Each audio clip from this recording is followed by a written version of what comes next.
Добрый день, с вами сервис-центр. В этом видео мы покажем мотор, аналог Honda GX390. Вот у меня в руке вот такая шестереночка, это кулачковый механизм, центробежный, правильно сказать, механизм, отвечающий за регулировку оборотов коленчатого вала. То есть вот здесь он находится, вот таким образом, он вот этой шестеренкой соединяется с шестернями, вот я думаю видно, да, на видео, и соответственно приводит в движение, вот, сейчас, секундочку, приводит в движение вот эту вот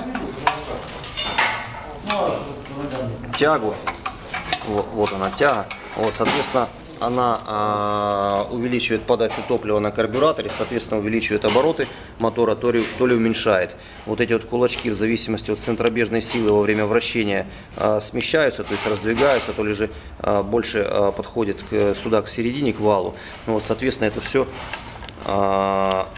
Вот, да, очень хорошо видно. То есть вот таким образом.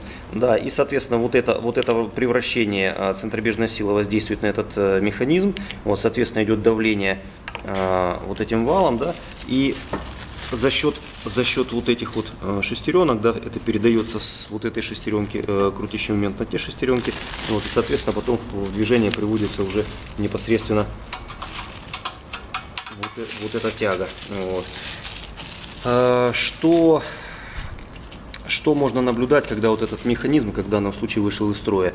Генератор, вернее мотор, идет в так называемый разнос, то есть вместо 3000 оборотов, вот, мотор набирает обороты, до тех пор, пока не заклинит. Вот, поэтому, если вот такая ситуация произошла, и у вас мотор, получается, идет в разнос, вы слышите, что он работает намного быстрее, чем работает обычно, то есть не надо рисковать, выключили генератор, остановили, соответственно, мотор, вот, и, соответственно, уже занимаемся ремонтом, то есть меняем этот механизм.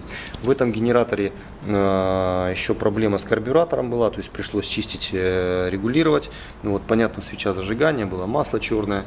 В принципе, это стандартный набор для всех генераторов, которые обслуживаются не согласно регламента. На этом все. Смотрите нас в других видео. Если есть какие-то технические вопросы, если необходим ремонт или приобретение новой техники, звоните нам. До новых встреч. С вами был сервисный центр ЮА.